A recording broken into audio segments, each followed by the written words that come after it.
안녕하십니까. 어제부터 내리던 비가 지금도 계속 내리고 있습니다. 오늘 밖에서 일하시는 동안에 안전하시기를 기원을 합니다.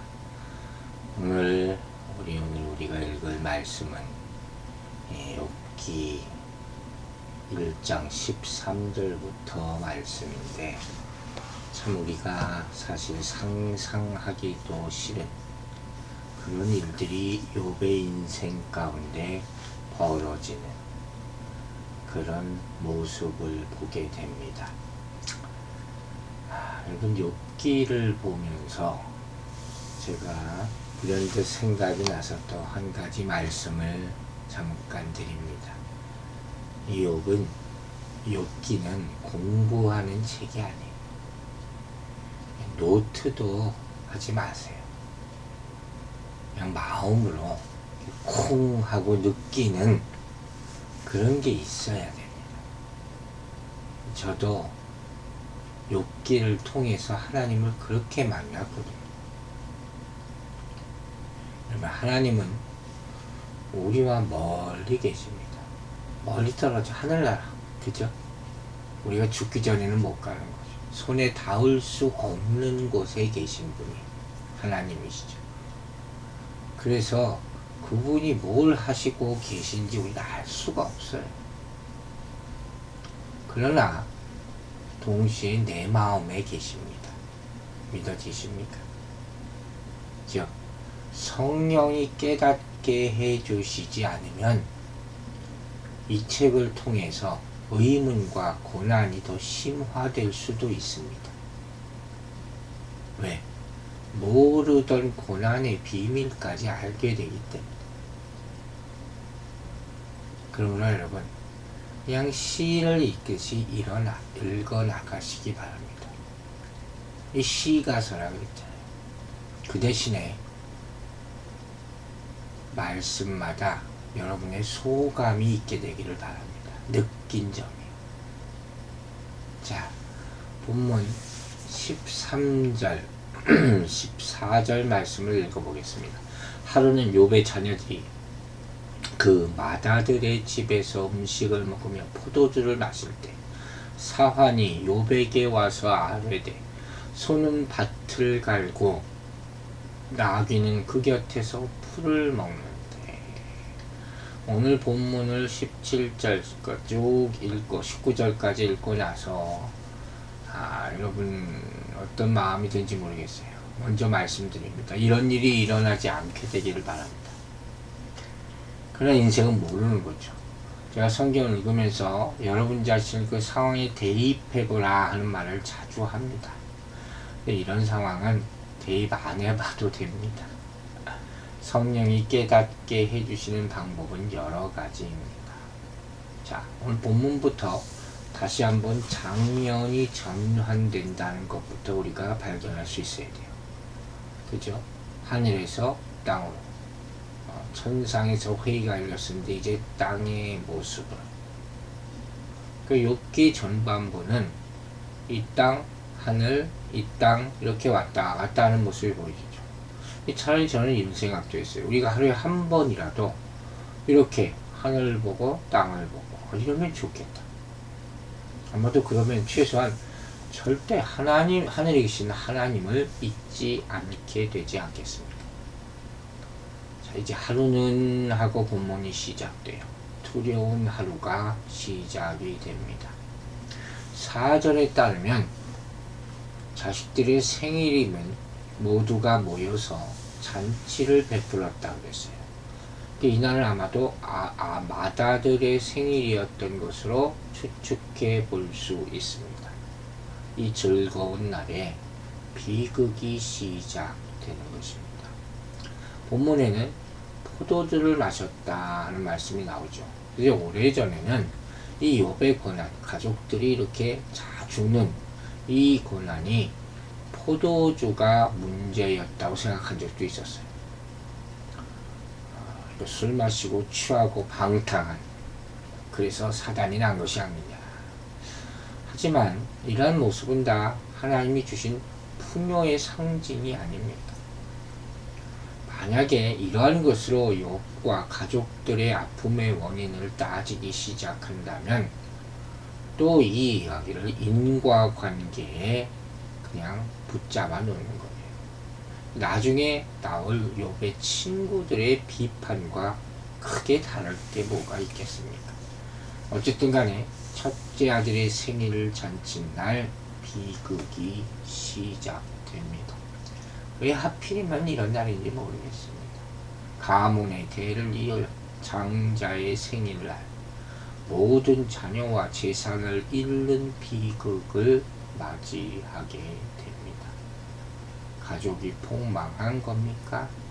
그렇게 보지 마시라고 했습니다. 자, 15절부터 19절까지 내용을 한번 읽어보겠습니다. 스바 사람이 갑자기 일어나 그것들을 빼앗고 칼로 종들을 죽였나이다. 나만 홀로 피하였으므로 주인께 아뢰러 왔나이다. 그가 아직 말하는 동안에 또 한 사람이 와서 아뢰되 하나님의 불이 하늘에서 떨어져서 양과 종들을 살라버렸나이다. 나만 홀로 피하였으므로 주인께 아뢰러 왔나이다. 그가 아직 말하는 동안에 또 한 사람이 와서 아뢰되 갈대아 사람이 새 무리를 지어 갑자기 낙타에게 달려들어 그것을 빼앗으며 칼로 종들을 죽였나이다. 나만 홀로 피하였으므로 주인께 아뢰러 왔나이다. 그가 아직 말하는 동안에 또 한 사람이 와서 아뢰되 주인의 자녀들이 그들의 맏아들의 집에서 음식을 먹으며 포도주를 마셨는데 거친 들에서 큰 바람이 와서 집 네 모퉁이를 치매 그 청년들 위에 무너짐으로 그들이 죽었나이다.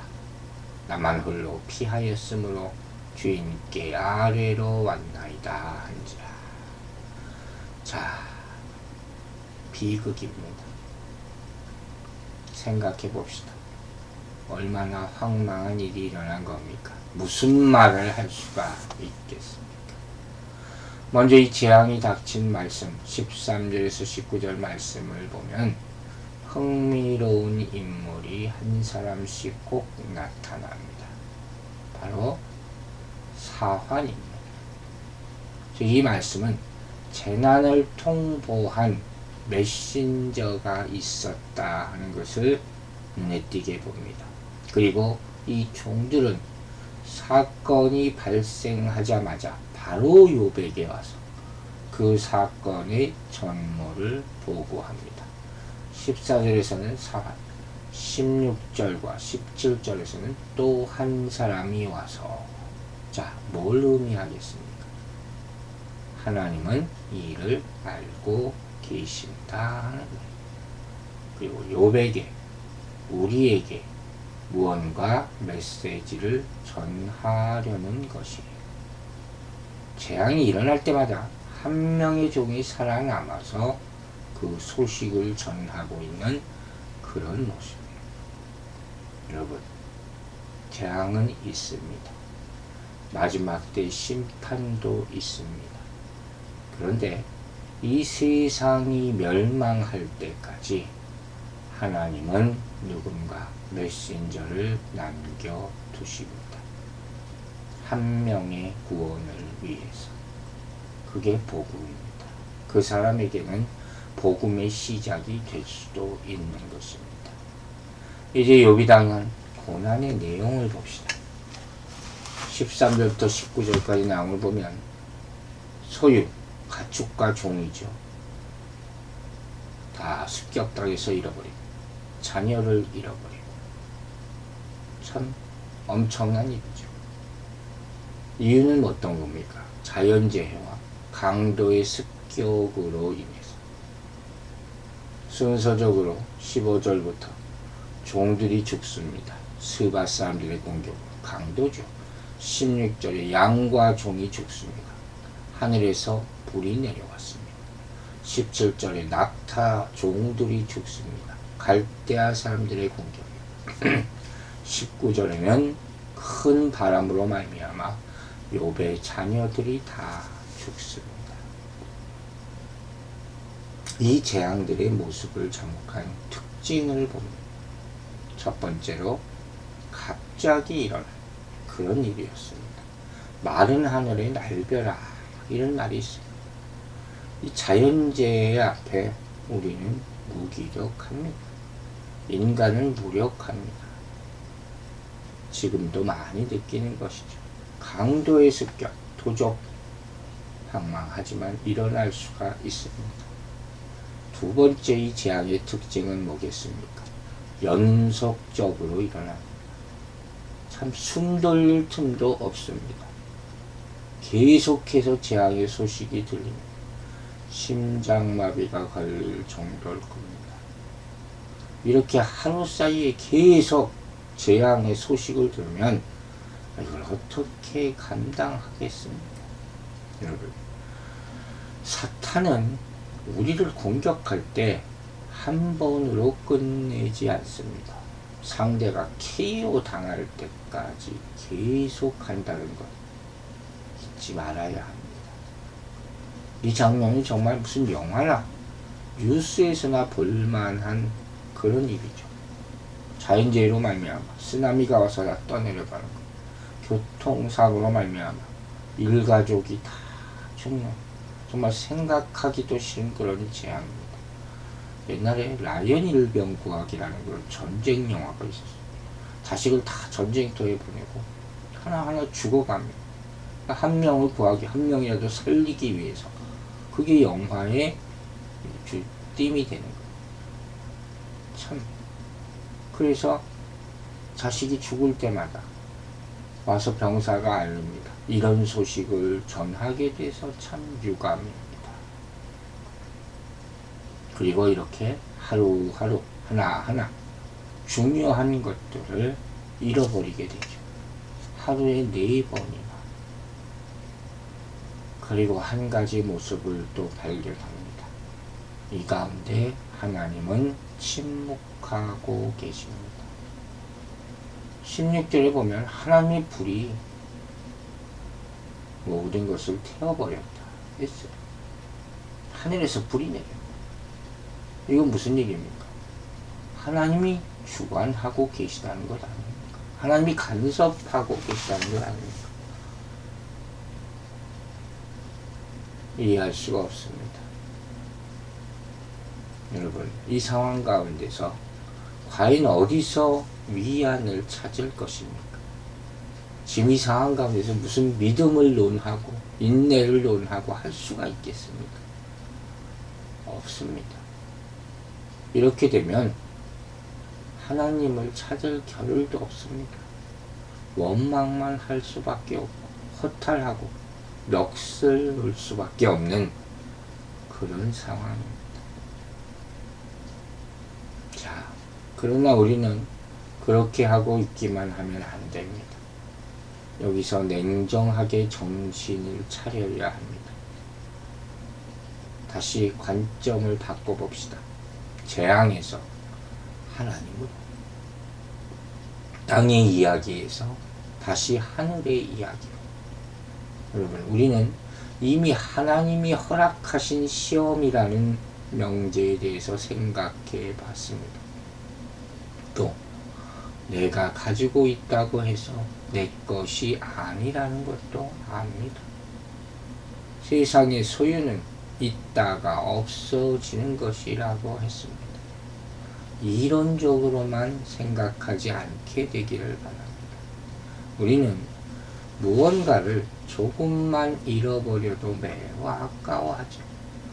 또 얻고 싶은 것을 얻지 못하면 그것 때문에 불행하다 이렇게 생각하는 사람들도 있습니다. 즉 소유에 너무 많은 마음을 쏟고 너무 많이 의지하고 사는 것이요. 그래서 베풀지 못하는 겁니다. 교회 생활을, 신앙생활을 그렇게 오래 하고도 주변 사람을 단 한 번도 돕지 못하는 사람들이 많습니다. 여러분, 우리가 가진 것에 마음을 두지 않고 통장 잔고에 의지하지 않기 위해서는 버리는 마음이 필요합니다. 말로만 나는 소유를 의지하지 않는다 하면서 없을 때 불안해하고 있을 때 안심하는 것이 바로 우리의 마음, 솔직한 소유를 의지하고 재물을 섬기는 그런 이중적인 마음이라 하는 것을 깨닫고 회개해야 하겠습니다. 자, 그런데 이런 재앙 가운데서 다른 것은 어떻게 인내한다 합시다. 자식을 그것도 한꺼번에 다 잃은 것, 이거는 어떻게 해야 됩니까? 정말 기가 막힐 겁니다. 저는 더 황망한 것이 그들을 위해서 욥이 그렇게 제사를 드려오지 않았습니까? 혹시 자식이 우상이 돼서 벌하시려고 했을까? 참 너무합니다. 도대체 하나님은 뭐 하는 분이신가? 나는 도대체 이제까지 뭘 위해서 그렇게 제사를 치려고 합니다. 과연 어떤 사람이 이런 슬픔과 고통을 감당할 수가 있겠습니까? 참 쉽게 말할 수 없는 것입니다. 여기서 조심스럽게 한 가지 교훈을 드립니다. 여러분, 우리가 죽음을 생각하면 생명을 생각하게 됩니다. 우리는 죽음을 통해서 생명이 어디에서 오고 누가 생명의 끝을 결정하는가를 생각해야 합니다. 그때의 감정에 상관없이. 그렇게 하나님을 만나는 것. 하나님을 만나는 수많은 방법이 있습니다. 만약에 이것을 어느 순간 알고 깨닫게 된다면 우리는 선하신 그분이 최선의 결정을 하셨을 것으로 이해하게 될 것입니다. 자, 그렇다면 마음이 조금 풀렸다면 이제 이렇게 한번 생각해 봅시다.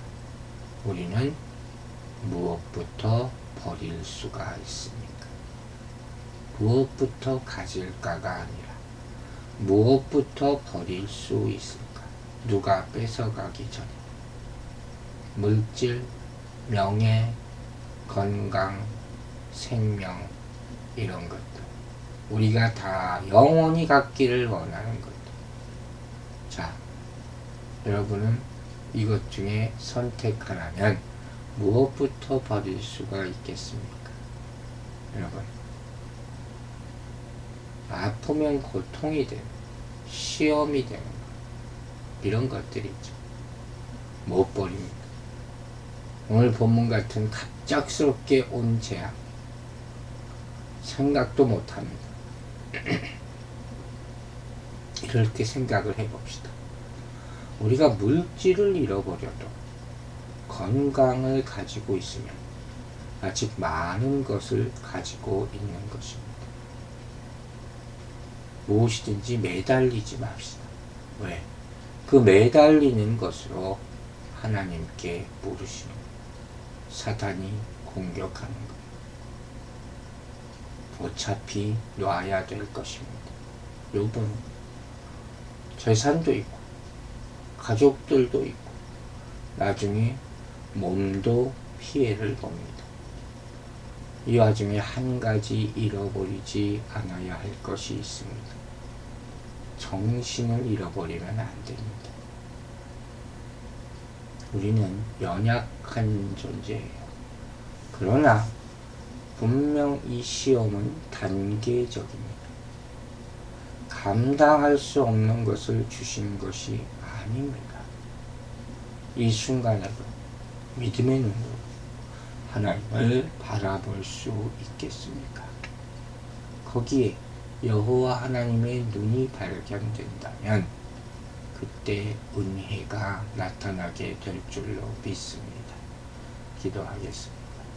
아버지 하나님, 우리에게 이런 시련이 닥칠 때 이 욥기의 말씀들이 기억나게 하시고 우리가 묵상한 것들이 우리를 지탱하는 힘이 되게 도와주시옵소서.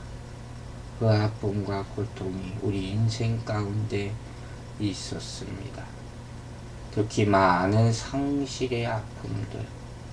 그러나 이제는 그것들에 더 이상 매달리지 말게 하여 주시고 순간순간 하나님이 전해주시는 그 메시지를 붙잡고 이겨내고 다시 살아 하나님께 영광 돌리는 삶을 살 수 있도록 도와주시옵소서.